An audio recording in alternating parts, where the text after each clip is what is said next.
জাতীয় শিক্ষানীতি 1986 পরে আমরা কিন্তু দেখবো এবার জাতীয় শিক্ষানীতি 2020 অর্থাৎ NEP 2020 ন্যাশনাল এডুকেশন পলিসি। তো এখানে আমরা প্রথমে দেখবো কি ঘোষণা, কবে ঘোষণা করা হলো। ঘোষণা করা হলো হচ্ছে 29শে জুলাই 2020। দীর্ঘ 34 বছর পরে কিন্তু ভারতে আমরা তৃতীয় জাতীয় শিক্ষানীতিকে পেলাম, কারণ প্রথম জাতীয় শিক্ষানীতি কখন ছিল 1968 28শে জুলাই, তারপরে 1986-তে, তারপরে কোথায় দেখতে পেলাম, তারপরে দেখলাম কিন্তু আমরা ডাইরেক্টলি এখানে জাতীয় শিক্ষানীতি 2020। চেয়ারম্যান কে ছিলেন? ইসরোর প্রাক্তন প্রধান, যার নাম ডক্টর কে কস্তুরী রঞ্জন। মূল লক্ষ্য কি? ভারতকে একটা গ্লোবাল নলেজ সুপার পাওয়ার বা বিশ্ব জ্ঞান শক্তিতে রূপান্তরিত করা। বিনিয়োগ কি? দেশের মোট জিডিপির 6% কিন্তু শিক্ষার ব্যয় করার লক্ষ্যমাত্রা নেওয়া হয়। নতুন স্কুল কাঠামো যেটা করলো কি, যে এখানে কিন্তু সিস্টেমটাকে চেঞ্জ করলো। আগে 10+2 ছিল, এরা বললো যে না, এভাবে করা যাবে না, আমরা একটু অন্যভাবে পরিবর্তন করব, যেখানে 5+3+3+4 পদ্ধতি কিন্তু চালু করা হলো। এখানে আমরা কি দেখবো? প্রথমে দেখবো হচ্ছে ভিত্তি স্তর, অর্থাৎ ভিত্তি স্তর হচ্ছে প্রথম 5 বছর। এখানে কি 3 বছর অঙ্গনওয়াড়ি এবং ক্লাস 1 and 2, যখন আমাদের বয়স থাকবে কি 3 থেকে 8 বছর। এখানে খেলার চলে কিন্তু অক্ষরজ্ঞান দেওয়া হবে। বাচ্চা কাচ্চাদের কি দৌড়াদৌড়ি করতেছে, ওদের পিছন পিছন যায়, বলবে এটা বলো কি হচ্ছে, ওটা বলো কি হচ্ছে, ABC, A ফর অ্যাপেল, অতে অজগর কি আসছে, এম করে কিন্তু ওদেরকে বোঝানো হবে। আস্তে আস্তে ক্লাস 1 2 দেওয়া হবে। প্রস্তুত স্তর কি বলা হচ্ছে? মোট 3 বছর, অর্থাৎ ক্লাস 3 থেকে 5, অর্থাৎ ক্লাস 3 থেকে 5 কি হচ্ছে, বয়স আমাদের 8 থেকে 11 বছর। আঞ্চলিক বা মাতৃভাষার শিক্ষার উপর জোর, মানে একেবারে বাল্যকাল, ছেলেবেলা পুরো ডান পিঠে আমরা দূর দূরান্ত থেকে দৌড়াদৌড়ি করবো, এরকম ব্যবস্থা কর। মধ্যবর্তী স্তর কি হচ্ছে? মোট 3 বছর, ক্লাস 6 থেকে 8, বয়স 11 থেকে 14 বছর। এখানে কি হচ্ছে? কোডিং বা বৃত্তিমূলক শিক্ষা শুরু হচ্ছে। ওই বলতাম না বৃত্তি পরীক্ষা দিব, বৃত্তি পরীক্ষা হতো না, এই টাইপের বিষয়গুলো। এরপরে কি আসতেছে? সেকেন্ডারি স্তর, অর্থাৎ এখানে মোট 4 বছর, ক্লাস 9 থেকে 12। 9 10 পড়াশোনা করে মাধ্যমিক তোরা দিয়ে দিয়েছিস, যখন তোরা 11 12 উঠে কি করছিস, তোরা কিন্তু নিজের পছন্দ মতো সাবজেক্ট চয়েস করতে পারছিস এবং তা নিয়ে কিন্তু পড়াশোনা করতে পারছিস। এটা কিন্তু সেকেন্ডারি স্তর। এরপরে কি? উচ্চশিক্ষার মূল্যায়ন পদ্ধতি। এখানে আমরা দেবো কি ডিগ্রি কোর্স, অর্থাৎ স্নাতক বা গ্র্যাজুয়েশন কোর্স, অর্থাৎ 3 থেকে 4 বছরের হবে। মানে তোরা কলেজ পাস করার পর যখন গ্র্যাজুয়েশনে যাবি, তখন তোদের কিন্তু 3 থেকে 4 বছরের কোর্স হবে। 4 বছর তখনই হবে, সিস্টেম আছে, তাহলে তোরা 4 বছর যেতে পারবি, না তাহলে 3 বছরই পড়া এন্ড। তো এখানে কিন্তু একটা হিসাব আছে, যারা 4 বছরের কোর্স করবে তারা সরাসরি কিন্তু গবেষণার সুযোগ পাবে, যেটা কিন্তু আগে কেউ পেত না, মাথা রাখতে হবে। এরপরে কি এমফিল। এমফিলে কি বলা হচ্ছে? 2020 শিক্ষানীতিতে কিন্তু এই এমফিল যে আমাদের কোর্সটা ছিল, এটাকে পুরোপুরি বন্ধ করে দেওয়া হচ্ছে। তাহলে কোন কোর্সটাকে বন্ধ করে দেওয়া হলো? এমফিল, মাথায় রাখতে হবে। এমফিল কোথায়? জাতীয় শিক্ষানীতি 2020-তে। Academic bank of credit. Academic bank of ক্রেডিটকে কি বলা হয় শর্টকাটে? ABC। ABC কি? একাডেমিক ব্যাংক অফ ক্রেডিট, অর্থাৎ কি এটা একটা ডিজিটাল লকার। কি হয়?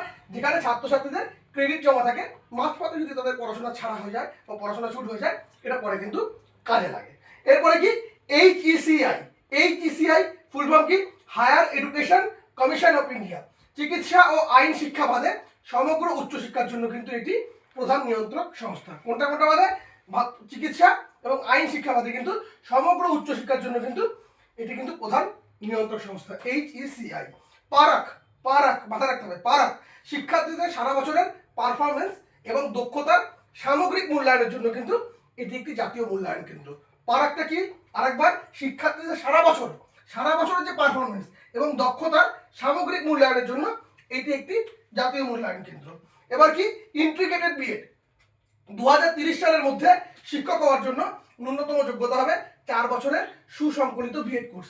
এবার দেখ, এটা 2026, এরপর 2030, অর্থাৎ 27-এ তোরা ডান করে দিচ্ছিস হচ্ছে উচ্চ মাধ্যমিক, এরপর তোরা গ্র্যাজুয়েশন কমপ্লিট করবি। তোদের পর থেকে কিন্তু আরামসে তোরা যদি টিচার লাইনে যেতে যাস, তাহলে কিন্তু হিসাবটা কি হচ্ছে, তখন থেকে কিন্তু নিয়মটা কিন্তু পুরোপুরি পায়ে তোরা পেয়ে যাচ্ছিস। মাথায় রাখবে এখানটা ইন্টিগ্রেটেড বিএড, অর্থাৎ 2030 সালের মধ্যে শিক্ষক হওয়ার জন্য ন্যূনতম যোগ্যতা হবে কি 4 বছরের সুসংকলিত বিএড কোর্স। প্রশিক্ষণ কি? শিক্ষকদের পেশাগত উন্নতির জন্য অন্তত 50 ঘন্টা সিপিডি প্রশিক্ষণ, কিন্তু মানে শিক্ষকদের নিজেদের মতো করে কিন্তু অনেক আপডেট হতে হবে, তাদের জন্য কিন্তু নিজেদেরকে কোর্সে সময় দিতে হবে। 50 ঘন্টা সিপিডি প্রশিক্ষণ বাধ্যতামূলক করা হয়েছিল। আর GER লক্ষ্যমাত্রা 2030 সালের মধ্যে স্কুল শিক্ষায় এবং 2035 সালের মধ্যে উচ্চশিক্ষায় GER, এটা কিন্তু নিশ্চিত করতে হবে। এই হচ্ছে আমাদের মেনলি পার্ট। আর এখানে হচ্ছে একটা কথা মাথায় রাখ, আমরা বলেছিলাম কি ইগনু, যেটা 1985 আমাদের প্রথম কেন্দ্রীয় মুক্ত বিশ্ববিদ্যালয় ছিল, কিন্তু তারও আগে একটা বিশ্ববিদ্যালয় ছিল যেটা 1982, তার নাম কি ছিল? BR আম্বেদকর ওপেন ইউনিভার্সিটি, যেটা কিন্তু ছিল আমাদের প্রায় প্রথম ভারতের কিন্তু মুক্ত বিশ্ববিদ্যালয়। BR আম্বেদকর ওপেন ইউনিভার্সিটি, এটা 1982। আর তারপরে 1985 হচ্ছে ইগনু, যেটা আমাদের প্রথম কেন্দ্রীয় মুক্ত বিশ্ববিদ্যালয়। কয়েকটা ফুল ফর্ম এখানে করতে লাগবে: NPE, NEP, POA, diet, IGNOU, ECCE, Parag, HECI, ABC, দীক্ষা, মেরু, নেহেরু, NHREC,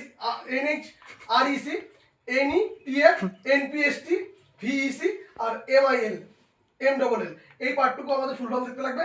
আর এটা আমাদের জাতীয় শিক্ষানীতি, যেখানে ঘোষণা করা হচ্ছে 29 জুলাই 2020, 34 বছর পরে। এটা আমাদের তৃতীয় জাতীয় শিক্ষানীতি। চেয়ারম্যানকে ইসরোর প্রাক্তন প্রধান ডক্টর কে কস্তুরী রঞ্জন। মূল লক্ষ্য কি? ভারতকে একটা গ্লোবাল সুপার পাওয়ার হিসেবে তৈরি করা। বিনিয়োগ কত? দেশের মোট GDP 6% কিন্তু শিক্ষার ব্যয় করতে হচ্ছে। নতুন স্কুল কাঠামোতে কি বলছে? এটা নতুন পদ্ধতি নিয়ে আসতেছে 5+3+3+4, যেখানে প্রথম 5 বছর আমরা কি অঙ্গনারী এবং ক্লাস 1-2, যেখানে খেলার ছলে কিন্তু বাচ্চা কাচ্চাদের শিক্ষা দেওয়া হবে যখন তাদের বয়স থাকবে 3 থেকে 8 বছর। এরপরে কি হচ্ছে? ক্লাস 3 থেকে 5, যখন বয়স তাদের 8 থেকে 11, মাতৃভাষা বা আঞ্চলিক ভাষার মাধ্যমে শিক্ষা দেওয়া হবে। এরপরে মধ্যবর্তী স্তরে কি বলা হচ্ছে? ক্লাস 6 থেকে 8, যখন তাদের বয়স থাকবে 11 থেকে 14, তারা কোডিং এবং বৃত্তিমূলক শিক্ষা শুরু করবে। আর সেকেন্ডারি স্তর মোট 4 বছর, ক্লাস 9 থেকে 12, এখানে বয়স থাকবে 14 থেকে 18। এখানে শিক্ষার্থীরা নিজের পছন্দ মতো কিন্তু বিষয় নিয়ে পড়তে পারবে। উচ্চশিক্ষার মূল্যায়নে কি? ডিগ্রি কোর্স অর্থাৎ স্নাতক বা গ্র্যাজুয়েশন কোর্স 3 অথবা 4 বছরের হবে। যারা 4 বছরের কোর্স করবে তারা গবেষণা করার সুযোগ পাবে। এরপরে কি হচ্ছে? আমরা ডাইরেক্টলি দেখে নেব কি, যেটা এমফিল 2020-তে কি বলা হচ্ছে? যে এমফিল কোর্সটা আর থাকবে না। একাডেমিক ব্যাংক অফ ক্রেডিট, যাকে ABC বলা হচ্ছে, এটা একটা ডিজিটাল লকার, যেখানে ছাত্রছাত্রীদের ক্রেডিট জমা থাকবে।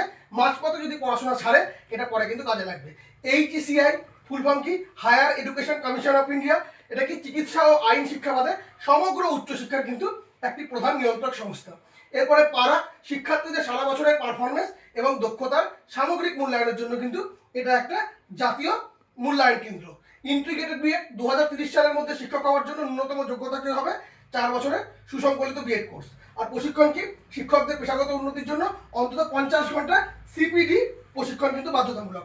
আর GER লক্ষ্যমাত্রা 2030 সালের মধ্যে স্কুল শিক্ষার এবং 2035 সালের মধ্যে উচ্চশিক্ষার GER নিশ্চিত করতে হবে।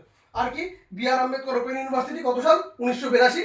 আর 1985 থেকে ইগনু, যেটা আমাদের কিন্তু কেন্দ্রীয় মুক্ত বিশ্ববিদ্যালয়। কিছু ফুল ফর্ম যা আমাদের করতে লাগবে, এইটুকু যদি করে নিই, তাহলে ফার্স্ট অধ্যায় কিন্তু আমরা directly Radhakrishnan commission, Mudaliar commission, Kothari commission, জাতীয় শিক্ষানীতি 1986 এবং জাতীয় শিক্ষানীতি 2020, বাস ডান। এটুকু তোরা যদি ঠিকঠাক করে আমার বোর্ড ওয়ার্কগুলো দেখে নিস, যে প্রশ্নই আসুক না কেন কম বেশি তোরা কিন্তু উত্তর করে আসতে পারবি। তোরা যতই পড়াশোনা না কর, যদি ঠিকঠাক করে বোর্ড ওয়ার্কগুলো ফলো করিস, এখান থেকে কিন্তু প্রশ্ন দ্বারা অনেকাংশের উত্তর করে আসতে পারবি। যদি পাঠ্য বই একটু ভালো করে নিস, তাহলে আরও বেশি আপডেট হবি। আর যদি না করিস, বোর্ড ওয়ার্ক ফলো করলে কিন্তু অনেকাংশে ভালো রেজাল্ট করতে পারবি। এবার ডাইরেক্টলি আমরা এখান থেকে পরীক্ষা দিয়ে পরীক্ষা পারবো তো? কোনো অসুবিধা হবে না তো? ডান।